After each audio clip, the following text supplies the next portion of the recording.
Circle. So example one देखते हैं। Example one क्या है? Prove that in to concentric circle the chord of the larger circle which touches the smaller circle is bisected at the point of contact। इसका हम diagram draw करेंगे। ये है, दो सर्कल बनाया गया है, फिर एक बाहर का सर्कल बनाया गया है।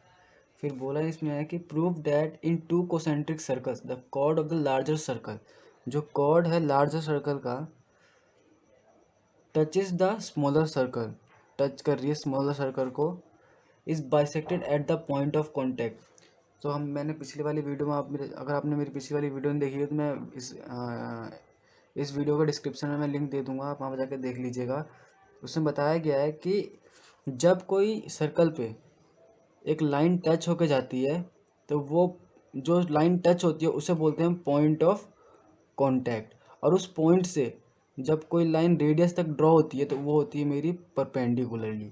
तो इसमें सेम यही बोला गया है कि जो लाइन रेडियस से इस पॉइंट पे, पॉइंट ऑफ कॉन्टैक्ट के, इस कोड के इस पॉइंट ऑफ कॉन्टैक्ट पे टच करेगी, लाइन जो बन रही है ये परपेंडिकुलरली इसको बाइसेक्ट कर रही है। मतलब दैट मीन्स अगर ये ए है, ये बी है और ये सी है, तो A C is equals to B C मुझे प्रूव करना है। तो कैसे करेंगे चलिए देखते हैं। ये मैंने दो सर्कल बनाया है जिसमें मेरा ए बी एक कॉर्ड है लार्जर सर्कल जो टच कर रही है स्मॉलर सर्कल को पी पॉइंट पे। अब मैंने ओ पी ज्वाइन कर दिया है जो परपेंडिकुलरली ज्वाइन है।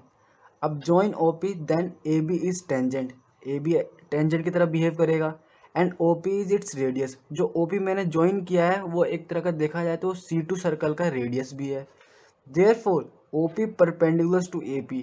अभी हमने थ्योरम भी पढ़ा है कि जब OP AB as a tangent behave करेगा और मैं पॉइंट ऑफ कॉन्टैक्ट जो मेरा P पॉइंट है टेंजेंट वाला, उससे मैं अगर रेडियस ड्रॉ करता हूँ तो वो मेरा परपेंडिकुलर होता है। ये थ्योरम मैं पिछली वीडियो में आप जाके देख लीजिए, डिस्क्रिप्शन में गिवन है link.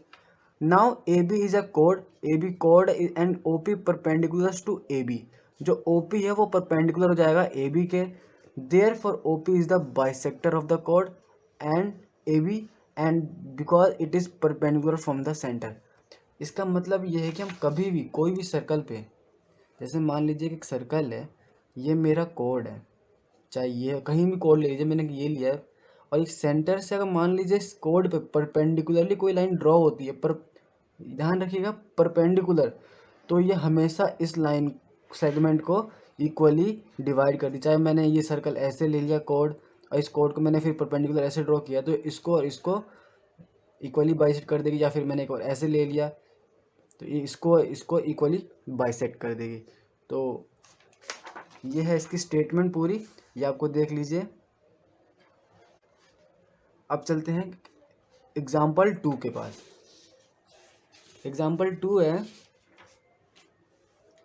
two tangent TP and TQ are drawn to a circle with center O from an external point T.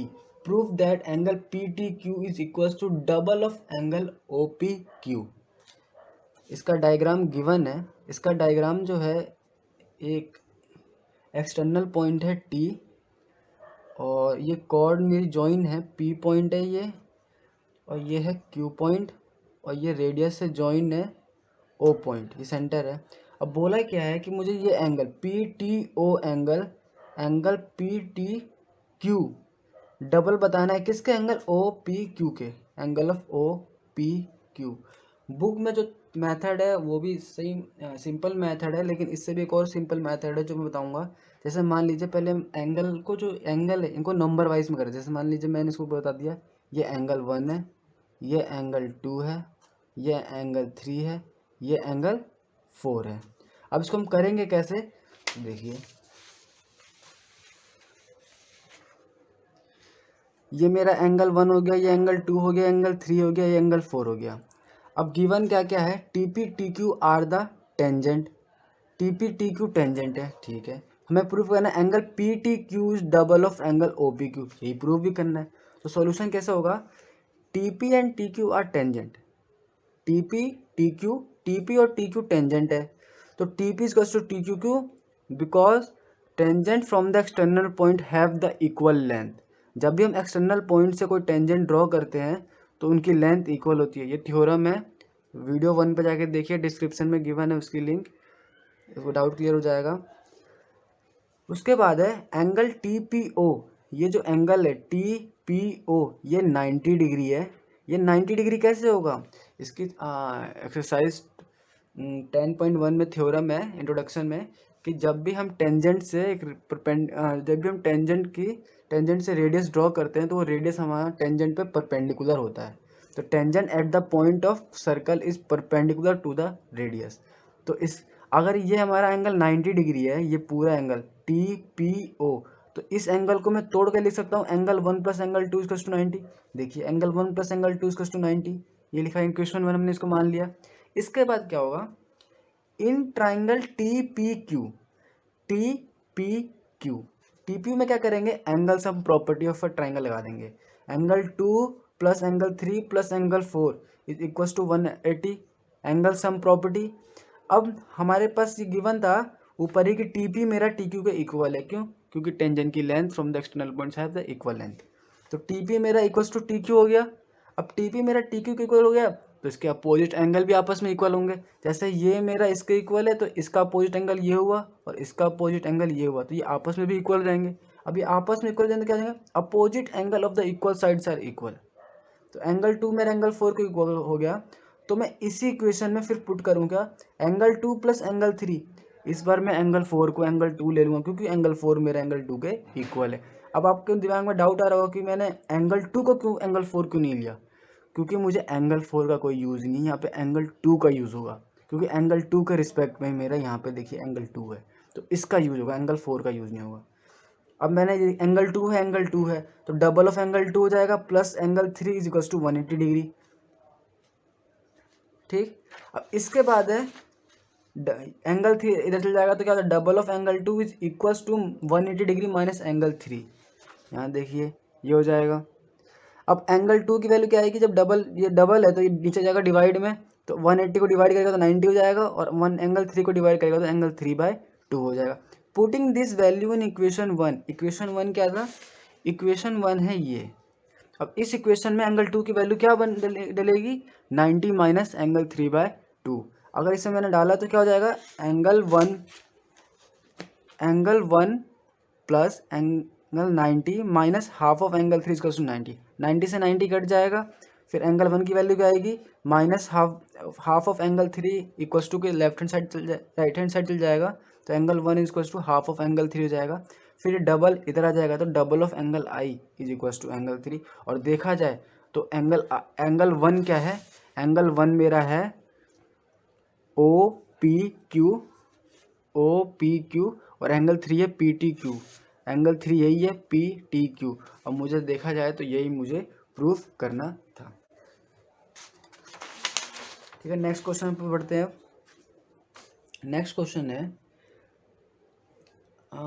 PQ is a कोड of a length 8 centimetre of a circle of radius 5 centimetre, tangent at P and Q intersect at a point T।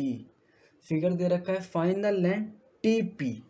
अब question है कि मुझे अगर मान लीजिए एक figure दे रखा है ये, इसमें मेरी ये टेंजेंट है, ये टेंजेंट पे ये जा रहा है और फिर ये सेंटर है ओ, 5 सेंटीमीटर की रेडियस है, ये 8 सेंटीमीटर इस कोड की लेंथ है और ये TP और Q। अब देखा जाए ये वीडियो में इस एक्सरसाइज की 10.1 एक जो एक्सरसाइज है उसमें इंट्रो में मैंने बताया है कि जब भी एक एंगल होता है, सर्कल है, उस सर्कल से टेंजेंट जो एक्सटर्नल पॉइंट से ड्रॉ होता है, जब आप उसको रेडियस से ज्वाइन कर दीजिएगा तो ये तो 90 डिग्री बनाएगा ही बनाएगा, थ्योरम है।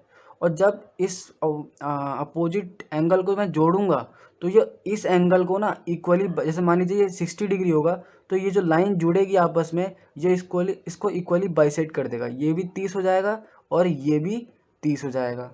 अगर मान लीजिए ये पूरा 120 होगा एंगल, तो ये भी एंगल 60 हो जाएगा और ये एंगल भी 60 हो जाएगा। मतलब ये जो लाइन है ये इन अपोजिट एंगल को इक्वली बाइसेक्ट करती है, आधा आधा बांट देती है।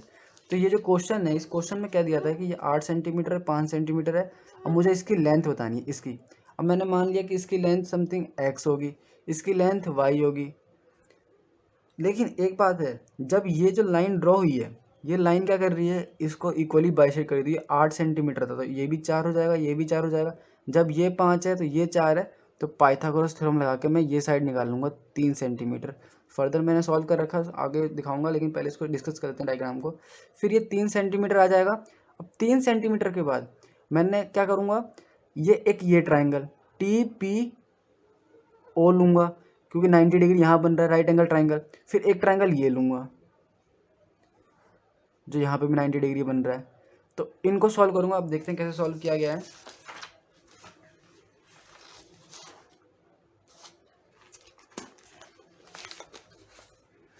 इसको देखा जाए तो क्वेश्चन था कि मुझे टीपी की लेंथ बतानी है।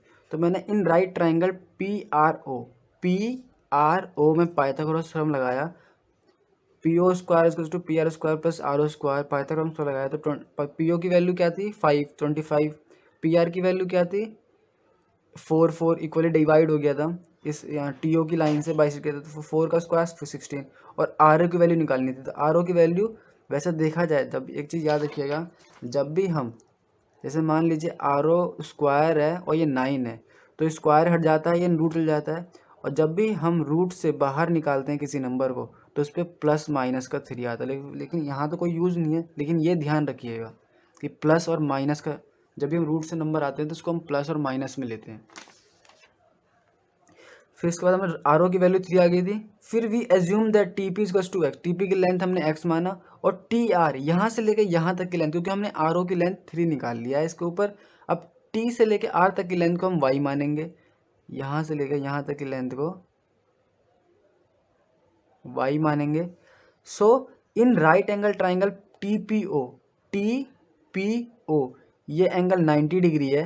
तो हमेशा ये चीज़ याद रखना कि जब भी कोई एक राइट एंगल ट्राइंगल होता है, जो एंगल 90 डिग्री होती है ना, उसकी हमेशा अपोजिट वाली साइड हाइपोटेन्यूज होती है। तो ये 90 डिग्री है तो हाइपोटेन्यूज ये होगी, ये वाली साइड टी ओ। तो O T square equals to T P square plus P O square. O T की वैल्यू क्या थी y+3 लूंगा, y नहीं लूंगा क्योंकि y तो मेरी t से लेके r तक है। r से मुझे तो टी ओ पूरा लेना था, तो y+3 लूंगा। तो y+3 का होल स्क्वायर क्या होगा, equals to x square plus 5 square. 5 square क्यों, क्योंकि आर ओ मेरा पी ओ मेरा 5 है। तो इसको मैं इक्वेशन 1 मारूंगा, सॉल्व नहीं करूंगा। फिर दूसरा ट्राइंगल लूंगा। दूसरा ट्राइंगल क्या है, राइट एंगल ट्राइंगल कौन सा है, इन right angle triangle T P R. ये मैंने एक बार ये ट्राइंगल पहले यूज़ कर लिया था, अभी ये वाला ट्राइंगल आधा यूज़ करूंगा। इसमें भी 90 डिग्री कहाँ बन रहा है, यहाँ बन रहा है। तो इसका हाइपोटेन्यूज कौन सा होगा, इसकी अपोजिट वाली साइड, ये वाली साइड एक्स वाली। तो क्या होगा, T P square equals to T R square plus P R square, T P square equals to T R square plus P R square. फिर टी पी की वैल्यू है एक्स स्क्वायर, टी आर की value है y square. y+3 लूंगा क्योंकि मेरा triangle तो यहीं तक है ना ट्राइंगल, तो टी आर की लेंथ लूंगा सिर्फ y। और पी आर की वैल्यू 4 है क्योंकि ये साइड इसको कोड को इक्वली बाइसेक्ट कर दे रही है। तो 4 का स्क्वायर, इसको भी मैं इक्वेशन 2 मानूंगा। अब मैं यहाँ से क्या करूँगा, सब्स्टिट्यूशन मेथड लगाऊंगा, जो हमने आपने उसमें सीखा होगा, लीनियर इक्वेशन में सीखा होगा सब्स्टिट्यूशन मेथड। यहाँ से मैं एक्स स्क्वायर की वैल्यू उठाऊंगा, एक्स और इक्वेशन 1 में पुट कर दूंगा यहाँ पे। तो क्या हो जाएगा, पहले तो a+b का होल स्क्वायर लगेगा, y square plus 9 square plus 2ab 6 हो जाएगा। फिर इस यहाँ पे एक्स स्क्वायर की वैल्यू देगी वाई स्क्वायर प्लस 16 4 स्क्वायर और प्लस 5 स्क्वायर। अब वाई से वाई कट जाएगा, आपका ये 25 और ये 16, ये आपको कट के 9 से कट के 32 आएगा।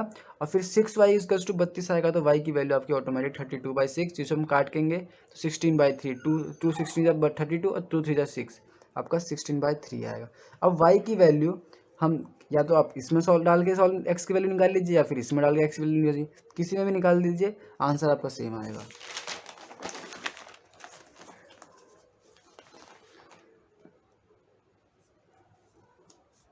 अब putting y value in equation second we get x square is equals to 256 plus 16। मैंने x की सेकंड इक्वेशन में मैंने ये जो सेकंड इक्वेशन थी सेकंड इक्वेशन था ये, इसमें मैंने y की वैल्यू डाल दी 16/3। तो 16/3 का होल स्क्वायर होता है 256/9 एंड 16 स्क्वायर, इसमें एक्स स्क्वायर की वैल्यू जब मैं सॉल्व एलसीएम लेकर सॉल्व करूँगा तो 400/9, 409 का एक्स स्क्वायर एक्स लूँगा, स्क्वायर हटेगा तो रूट आ जाएगा, रूट के बाहर आ जाएगा 20/3। तो ये मेरा आंसर है। तो ये आपका इंट्रोडक्शन खत्म हो गया। अब हम चलते हैं एक्सरसाइज के क्वेश्चन पे।